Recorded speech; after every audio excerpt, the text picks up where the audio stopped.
Suicide Squad Kill the Justice League has been out for over 2 weeks now, pretty much. A lot of people have had the chance to play through it in its entirety and have given plenty of opinions about it online. Some of them positive, a lot of them negative. The main one being about the fact that, well, the game lives up to the name. It's Suicide Squad Kill the Justice League. I think, though, that for myself and for a lot of people that have a problem with the fact that the Justice League actually die in this game, it's not just that they die. In a lot of ways, it has to do with how it all goes down. And so what I wanted to do today is sit here and rank with you all the deaths in Suicide Squad Kill the Justice League. We got the tier list ready. We're going to work with this in order, okay? And starting off, obviously, is with The Flash. First of all, this boss battle already caused a ton of controversy online based on what IGN had to say about it and the fact that The Flash is too fast, even though I don't think that's word for word what was said. But nevertheless, you know, the boss battle, just when you thought it was starting to get good, just when you're starting to get the hang of the mechanics, you kill him. And I've said it multiple times, but man, what really bums me out about this death is just, the dude just falls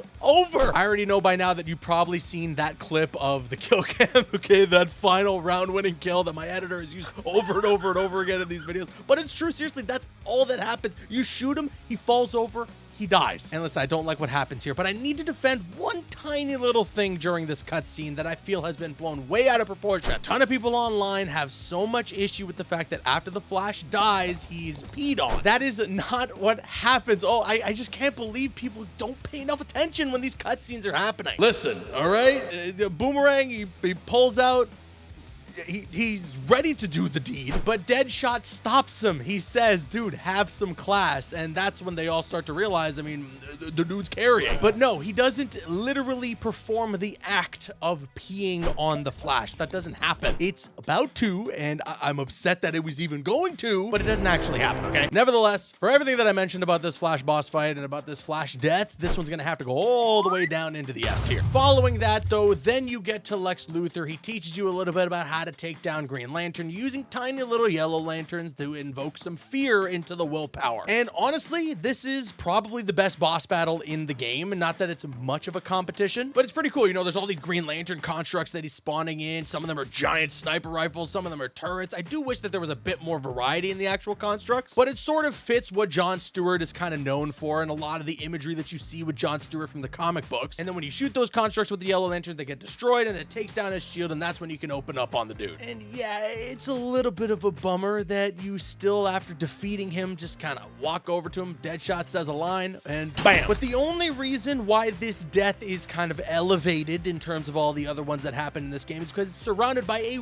really cool moment. A moment that doesn't technically make sense, but a cool moment nonetheless. You know, King Shark rips off Green Lantern's finger, he pulls off the ring, and he uses it for himself to take down Brainiac's shields. The music here is pretty sweet. The entire moment feels epic. It feels grandiose. But, you know, if we're just focusing on the death itself, it still is rather underwhelming. At least, though, there is like a cutscene here. At least he has some final words. It's better than Green Lantern just falling over and be like, I guess I'm dead now. So for that reason, and that reason alone, I'll put it as high and not higher than the C tier. Plus, you know, the whole thing about the Green Lantern ring not working the way that it does in this game could be a hint towards the fact that the Justice League are still alive. You should check out that other video on my channel and also hit that thumbs up button while you're at it. Then as you progress later on into the game, there is this awesome moment where you have to get Amanda Waller to the Hall of Justice because she's injured, and while that's happening, Superman and Wonder Woman are duking it out through all of Metropolis. It is an epic battle between titans, to say the least. I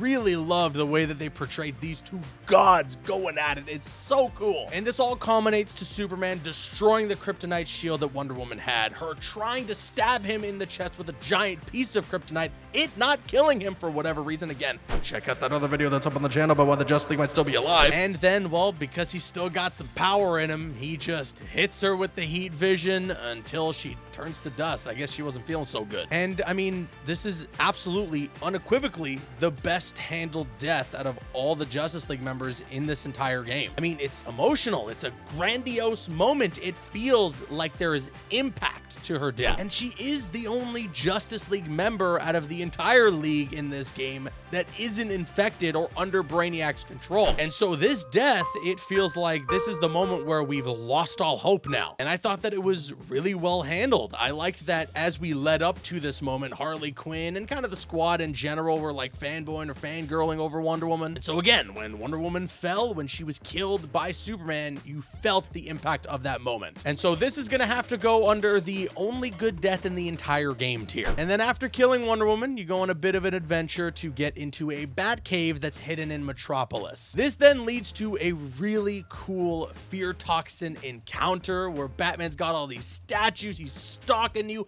as the demon bat. And in terms of presentation, specifically just visuals, it is a really cool boss battle. Granted, in terms of gameplay, it's literally just shoot him until the health bar is depleted. But from what you're seeing, this giant demon bat, again, everything that leads into the actual fight with all the statues and him surprise attacking you sometimes, all that stuff just really worked on a visual level in terms of presentation. I really loved the way that they leaned into the continuity from the ending of Batman Arkham Knight. After shooting him enough, well, we see that he has fallen, and then we just kind of carry him over to Lex Luthor, and instead of one of the greatest minds in the DC universe experimenting on him and removing the mind control, we take him to a park bench, and then you know what happens. This is one of those moments, again, where it's not just that we are killing the Justice League, okay? Because we kind of had a feeling that that could happen, considering it is the title of the game. This falls under that category of, well, it's how some of these deaths are handled. And whether he's a clone or not, whether there's an Easter egg out there that's saying Batman will return or not, I feel like the way that they handle the Arkham Batman's death in this game is not how it should have been done. I would have loved for there to have been a moment where maybe he was fighting off the mind control for Brainiac. I would have loved if there would have just been more lines of dialogue, more of a back and forth between him and Harley Quinn. I would have loved if he just tried to break out of the restraints, you know, and fight the Suicide Squad with every last little bit left in him. Something that would have felt Batman. Granted, Brainiac infected Batman, but Batman nonetheless. The fact that he just kind of sits there, he says, "Are you done with your stand-up routine?" And then that's that. It was like, oh my goodness. Really? Don't get me wrong, Kevin Conroy is fantastic, and the way that he delivers these lines are great, but I just wish that this could have been done differently. Unfortunately, Batman's death is gonna have to go into the I need emotional support after that tier. And then after Batman dies, well, it sends a signal to Brainiac's ship, and Superman finally shows up. Without a scratch on him, mind you, after being stabbed in the chest by a giant chunk of kryptonite. Again, are the Justice League clones in this game? What's going on here? Are you subscribing to this channel? You got those notifications on? I mean, you better do so if you don't already. But hey, he shows up and it's just intense right away. You feel the speed of his arrival and you think, oh man, this guy is going to kill us in the blink of an eye. How are we going to stop him? Yeah, we got gold kryptonite and all that, but it doesn't look like he's too slowed down. He hasn't really lost a beat here. And just as he pulls back, just as he winds up, he flies past you. I mean, this dude from 1,000 meters above, maybe from another planet, could just hit you with the heat vision and you're dead. But Superman instead flies right past you when the boss battle begins, and well, when you dump enough gold kryptonite bullets into him, then that's it. He screams, he shoots his heat vision into the sky, and then he dies. No, like, I'm serious. He falls over in the middle of the park, and they're like, oh, we killed him, I guess. With the Flash, I mean, it was already upsetting that they did something like that, right? It was already upsetting that we had a death of one of the Justice League members be that they just falled over and died. But you'd think that by the time we got to Superman, the savior of the DC universe, the god of DC, the leader of the Justice League, you'd think by the time that we get to this final Justice League boss battle, that it would have as much of an impact, it would feel as grandiose, and it would feel as much of a spectacle as Wonder Woman's. But it was just as, if not more anticlimactic than the Flash's death. This was a part in the game where, I mean, I was already kind of checked out after what they did to Batman, but I was really starting to not understand what was happening here. So yeah, Superman's death, that's an F tier, okay? That's even below the Flash's death. That's definitely one of the worst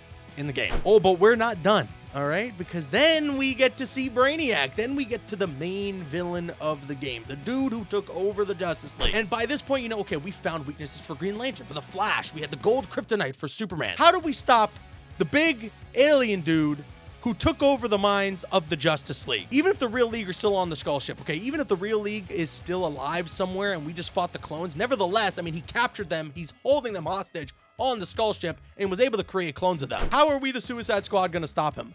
Well, let me tell you, okay? Because after going into Earth 2, this dude Brainiac's genius plan to try and take us down is to turn himself into the first Justice League member that we killed in the game like 8 hours earlier. Yeah, he just turns himself into the Flash again, and he has the same weaknesses in terms of the way that we counter him. After that, we put him in the little ball, the thing with where we make him small. You know the thing. Then we forget he's in there. He almost chokes out after losing oxygen, but after he's just barely alive enough, well, Waller stabs him in the head. This one was another one where I had to invent a tier for the guy. This goes under the "is he stupid" tier. And I also want to mention as a general note, okay, you know, I'm being pretty negative here. I'm usually a positive guy on this channel, and there's still a lot of things that I like about the Suicide Squad game, and I hope that it has a bright future ahead, especially if some of the rumors and the speculation around the community right now are that we might bring back the Justice League in future seasons. That could be interesting. It's just in terms of what we actually did in the story of this game, it really, unfortunately, it didn't land for me. But that doesn't mean that it doesn't have to work for you. I'm sure there are plenty of people out there that liked what went down. I mean, I've seen the comments. And speaking of that, sound off with your thoughts in the comment section below. Rank the Justice League deaths in this game from worst to best. I've been Caboose. I'll see you guys later.